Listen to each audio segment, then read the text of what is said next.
So 10th class results వచ్చినాయి. ప్రతి ఒక్కరికి 10థ్లో పాస్ అయిన ప్రతి ఒక్క విద్యార్థికి నా తరపున, నా కుటుంబం తరపున ప్రత్యేక శుభాకాంక్షలు.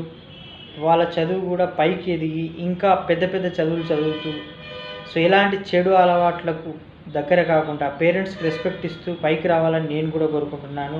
ప్లస్ ఇప్పుడే కరెక్ట్ గైడెన్స్ తీసుకొని ముందుకెళ్తే ప్రతి ఒక్కరు సక్సెస్ అవుతారు. గైడెన్స్ లేనిది కోర్సెస్ చేయకండి. ఈవెన్ ఏదో ఏఐ బూమ్ నడుస్తుంది కాబట్టి ఇంటర్మీడియట్లో ఎంపీసీ, బైపీసీ, సిఈసి తర్వాత దానికి లింక్డ్ కోర్సెస్ చేయాలి కాబట్టి మనం ఇదే జాయిన్ అవుతామని అంటున్నాం.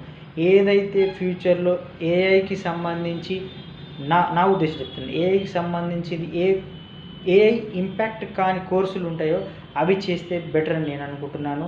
ఫ్యూచర్లో లైఫ్ సైన్స్, ఎందుకంటే ప్రతి ఒక్కరికి లైఫ్ సైన్స్ అంటే వ్యాక్సిన్సే కానీ మెడిసిన్సే కానీ అది భూమి ఉన్న సబ్జెక్ట్. ఐటీలో ఇప్పుడు ఏఐ వచ్చి ప్రతి ఒక్క ఈ కృత్రిమ మేధస్సు అనేది యూజ్ అయిపోతుంది. సో ఆర్టిఫిషియల్ ఇంటెలిజెన్స్ అంత రిజల్ట్స్ ఇమీడియట్గా వచ్చేస్తుంది. బట్ సైన్స్ అట్లా కాదు. It should go inside and prepare the medicine.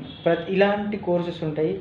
Plus అది కాకుండా ఇంకా వ్యవసాయంలో కొత్త కొత్త ఇది ఒరవడులు, సో వ్యవసాయానికి సంబంధించిన ఒరవడులు అగ్రికల్చర్ యూనివర్సిటీలో జాయిన్ కావడమే కానీ, సో ఈ ఐపీఎస్కు ప్రిపేర్ కావడం, ఎందుకంటే అవి ఇంపాక్ట్ కానివి. సో ఏ వల్ల ఇంపాక్ట్ అయ్యింది, లైఫ్ స్పాయిల్ అయింది, ముందే ఇవన్నీ ఒక గైడెన్స్ నుంచి వెళ్ళాలి. సో ఫిజికల్గా నేను మెంటల్గా స్ట్రెస్ తీసుకోవద్దు. ఒక్కసారి జాబ్ పోయింది కాబట్టి రోడ్డు మీద పడతాను. సో ఇప్పటి నుంచి కెరియర్ బిల్డ్ చేయాలని ఆలోచన ఉండాలి. సో నా వీడియోస్ నచ్చితే లైక్ చేయండి, షేర్ చేయండి, ప్రతి ఒక్కరు కామెంట్ చేయండి. ఇంకా కొంచెం సబ్స్క్రైబ్ చేసుకుంటే ఎంకరేజ్గా ఉండి మంచి మంచి వీడియోస్ చేయగలుగుతాను. Bye bye.